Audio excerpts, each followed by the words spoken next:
Lee invades the North. All right, he does it twice during the Civil War. This is the first time, and so Lee moves into Maryland, and he's like, you know what? We know that there's this place in West Virginia, okay, called Harper's Ferry. You know, remember where John Brown tried to get all those guns and give those guns to the slaves so that they can fight for their freedom? Well, Lee knows about it because guess who the guy was, the officer who got John Brown captured? It was Lee. Lee led the soldiers who captured John Brown. He's like, I know this place. Obviously, everybody knows it, but it's called Harper's Ferry. Let's go up there and get all the guns. And so he sent a portion of his army to Harper's Ferry to get the guns. And you know what? They did. They do the surrounding thing from the hills. And actually, the hills around Harper's Ferry, you can shoot down into the town. And they were able to get all the guns. All right? They get like all these prisoners, and there's this. Like, they're like, oh my gosh, who's this Lee person? He got Harper's Ferry. Like, we're all gonna, defend Washington. What's gonna happen? And so then they're marching through. They have to cross through this big mountain called South Mountain, because the way that the Confederate Army actually moved north every time is they went in the Shenandoah Mountains and they went through the Shenandoah Valley. So if you know anything about the Shenandoah Mountains, there's a mountain range, then it goes into a valley, and it comes kind of back up again, right? You have this big valley in between. And they could march in the valley unseen or unknown, I guess, kind of, and they kind of go through the valley secretly without anybody really knowing. And so they did that. And so when they cross back over into Maryland, right, they go in this place called South Mountain. And it's like, there they are! They sent all their men up, and they actually pushed the Confederates off the South Mountain, and it was a defeat for the Confederacy. So hey, got a little bit of momentum building for the Union. And so Lee's like, whatever, and he keeps moving. And he goes to a town called Sharpsburg, Maryland. There is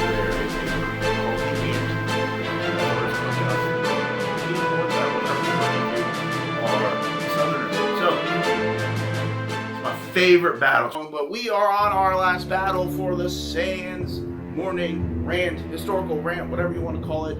We have the Battle of Antietam, so here we go.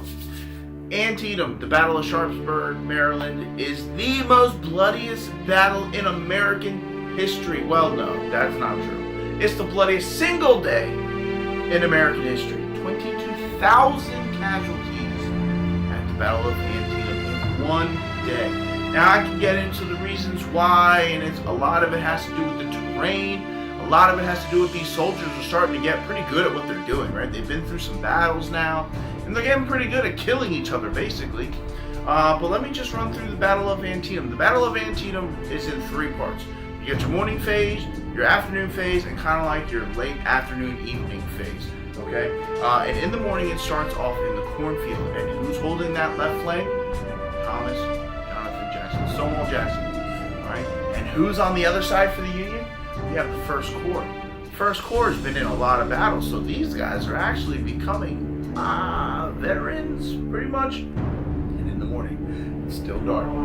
The Union Army starts making its way through a place called the cornfield. All right, so here's what you have in phase one. You have a set of woods on the left, you have a set of woods on the right, you have a cornfield in the middle, and a guy's farm right there, right? And so the Confederates stage up behind this little fence.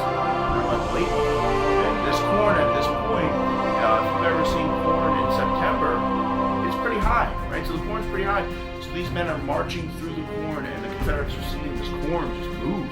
It's like, I don't know, Children of the Corn? You ever see that movie? The corn's like moving, you're like, what the heck is moving the corn? Well, that's what the Confederates see. And here it comes, right? Boom. As soon as those Union soldiers out of the corn, the Confederates rise up and blast them right, like dead, super close for the Civil War. All right, maybe 50 yards away, maybe a little bit less, and the Union guys, they just go down. They weren't expecting it. Okay, I mean, just think if you're just sitting there waiting for whatever to come out of the corn, comes out of the corn, and it's not only is it coming out, but it's coming out slowly, like in a straight line. Like, how hard is that to hit? And they hit them. And those Union guys actually returned fire and started taking out some of the Confederates. But they have to run back into the corn. Well, here's the thing about the Civil War. You don't just send in one. You send in multiple waves, wave after wave. And here's the thing. The Union Army had like 75 or so thousand guys, and the Confederates had about 36,000 this time. And so you get wave after wave, and the Confederates are just blasting them, and then they're falling. But then the Confederates are like, we got them on the run. Let's go get them. And they go into the corn. Listen, guys, don't go into the corn. Don't go into the cornfield. It's awful. Bloody cornfield. Don't do it. So anyways, they go into the cornfield. They get to the other side. And what's on the other side? A whole battery of Union cannons. And these guys were kicking butt. They're like, yeah, man, we got this. We're going to win the war for Lee and everybody else. Boom. And the battery for the Union lets off double canister. What is a canister? A canister, think of a shotgun shell. It's got a whole bunch of BBs. Well, a canister is basically a giant shotgun shell with a bunch of BBs about this big. And they put 2 in their cannons and they blast those Confederates at like 75 or so yards. And the entire Texas brigade just disappears. Gone, right? Gone. A couple of them run away, flags chopped in half, but gone. Okay? So, I guess so. So crazy. Anyways, Confederates pull back. Jackson's like, we need to hold. But here's the thing with McClellan. Remember? Oh, I forgot to tell you about McClellan. McClellan knew where Lee was going to be. McClellan knew where Lee's army was going to be stationed and when they were planning on moving, because we had some soldiers find these cigars and they're like, shoot, man, I found some cigars on the side of the road. And Lee's battle plan was in the cigar wrappers. What? They gave those to McClellan. McClellan still was like, well, I know exactly where he's going to be. With these cigars, wrappers, map thingy, I can beat Bobby Lee. Don't call the old man Bobby.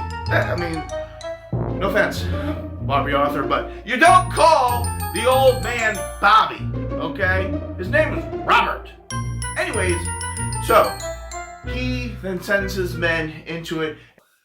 Remember, it's a one-day battle. It's my favorite battle, but it is the most interesting battle. 3 phases left. First phase, cornfield, Dunkard Church. That phase is over. Now we're in the Bloody Lane, the middle phase. So here we go. All right, so here we go. We have an entire division of Confederates, and they're hunkered down in this. They're hunkered. This is me hunkering. They're hunkered down in this sunken road. All right. The reason why it's a sunken road is it was the major road out of town that all the farmers used to bring their food to market or whatever, and it rutted the road up into where it's a legit sunken road. I probably put a picture up when I was there with my kids. It's a sunken road. And the Confederates were able to just kind of be in there. They're kind of like, they're in there. They can't, they're unseen. And the Union Army's like, hey, we gotta go over there. I don't know why I talked about it like that, but I think I do because they were kind of dumb to do it this way. And they just go marching. And here's the thing with the sunken road, right? And the terrain around Antietam. It's very hilly. I don't know why I'm still marching, but we're gonna march until we get to it. And so there's this little hill, and it goes down. And then there's this hill goes back up. And guess what? As you're going up the hill, you can't see what's down there. And guess what's down there? The sunken road. And so the Union Army comes up. And here come their flags. And then here come their heads. And as soon as you could see their breastplates, which the Union Army at the time used to have across their cartridge boxes. They had a brass breastplate, all right, had United States on and everything. The Confederates opened fire in the sunken road, right? They just all fall. Famous Irish Brigade, they go down, right? And man, it is just a disaster. And the Union guys are like, holy gosh, we didn't know that there was anybody over there. And so then they go on the other side of the hill. Well, so that's not the worst thing though. Because then the hill that got them all killed was also the hill that can protect them. And so now what you have is the Union guys are in their little hill. And they're like, load, and they'll go pow, pow.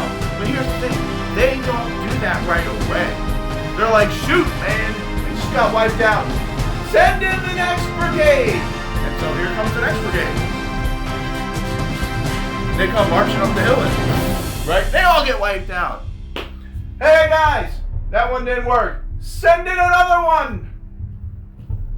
Right? And boom, they all get wiped out. And the Confederates are like, shoot, man, this is easy. I can do this all day. Here's the thing. While that was happening, you have a division commander for the Union Army. He's like, you know what? This is stupid. We're not going to take them in a frontal assault. And so he takes his guys, he goes around the sunken road. And then he's like, if this sunken road's going this way, he's like, hey, we're around it. And he starts shooting down this road.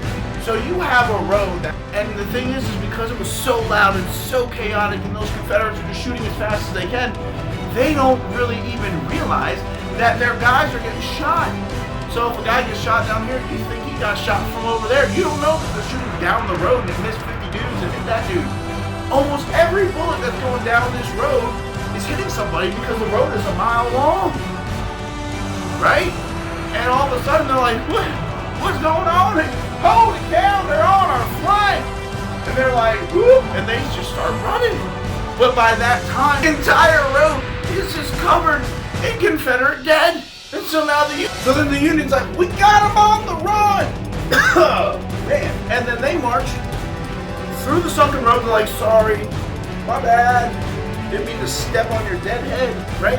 And they go up the next hill.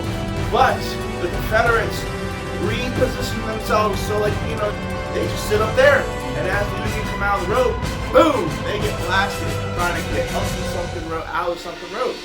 The Union's like, we're not going to do this again. And they hunker down the sunken road. And part 2 of the Battle of Antietam. So, let's go to stage 3, or the western flank of the Confederate Army. Alright. So, we have on our right flank, western flank, we have Burnside for the Union, and he has his entire corps, a lot of dudes, okay, against a skeleton force of Confederates, maybe 1,000 guys. But some of those guys are sharpshooters, all right? And what do you have in between them?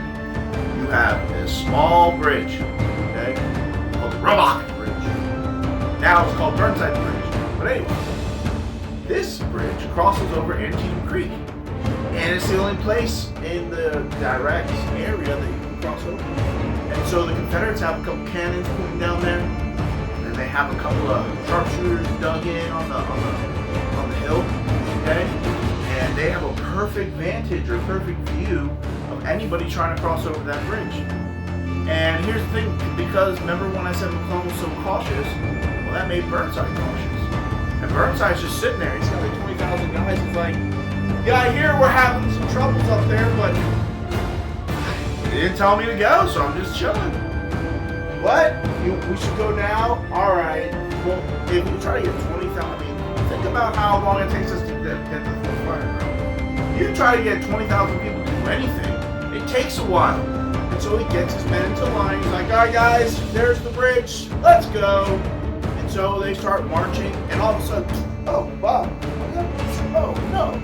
Those snipers are starting to pick off the Union guys that are getting towards the bridge. Well, as soon as they get close enough to the bridge, the artillery opens up on them, the cannons. The Confederates on the hill start really peppering them really good. The Georgia boys, right? There's no machine guns, but that was me being like 4 guys in a row. And the Union, they start to return fire on this hillside, but they're not really hitting anybody up there. And the Confederates were able to delay the Union long enough to where they were not able to help out that center, the battle on the sunken road. All right, and so because of that, now it's getting later in the day. Okay, there's no night vision, so people don't fight at night. And Burnside's like, why can't we get across the stupid bridge? There's nobody up there. There's like a few hundred guys up there now. And so his men are like, as soon as we go across the bridge, we all die. You can't get across the bridge, you will die. And he's like, I'll tell you what, remember how you guys were like really bad and annoying and I took away your whiskey rations? Whoever takes the bridge will get their whiskey back. And these 2 regiments were like, I want my whiskey. And they just Don't stop. Let's go. And they book it. They're like, ah. And they book it across the bridge. Keep going. And they were able to take the bridge. And they get to the other side. Go. We're getting drunk tonight. And they make it across the hill and they push the Get across the hill. bridge. So now you have this huge 20,000 man army coming behind Robert E. Lee's army.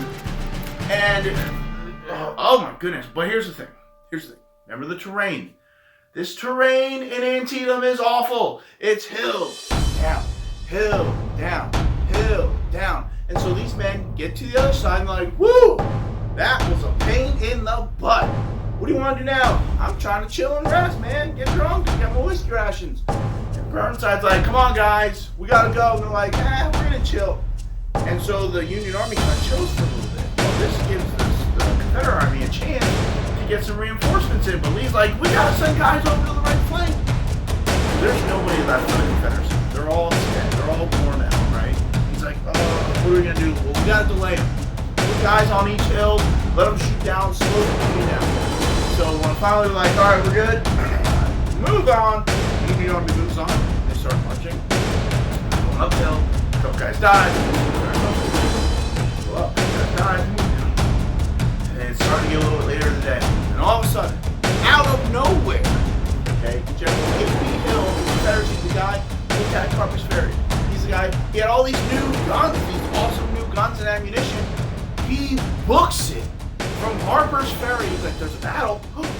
15 miles. He's like, and his men book it in the morning. They get there at the end of the day. And as the Union Army is coming up, you have A.P.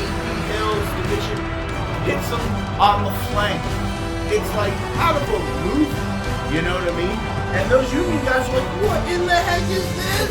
And A.P. Hill smashes them, pushes them all the way back across the bridge, and they fought so hard to get. And there we have it. The Battle of Antietam. It becomes a draw. Although Abraham Lincoln's like, I think we did a little bit better than a draw. Because Robert E. Lee is like, we can't hold this position. And he books it back across the Rappahannock River back to Virginia. And so Lee takes this and he uses it to pass the Emancipation Proclamation. He frees all the slaves in the southern states.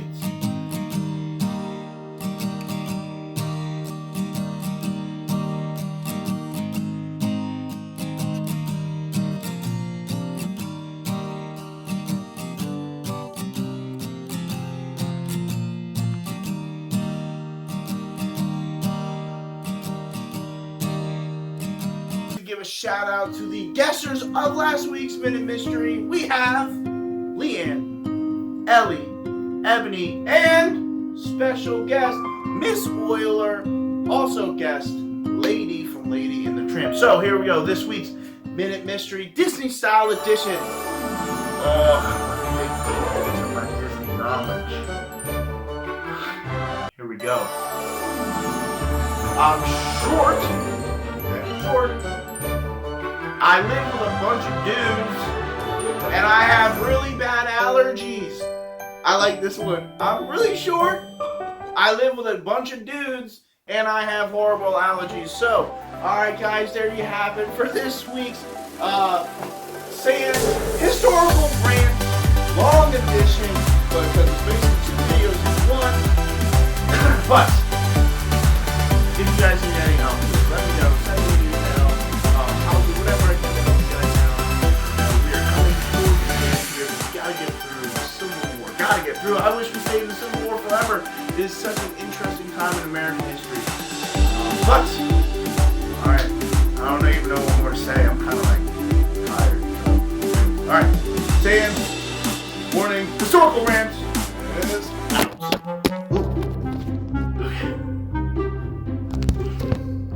No, I can't. No!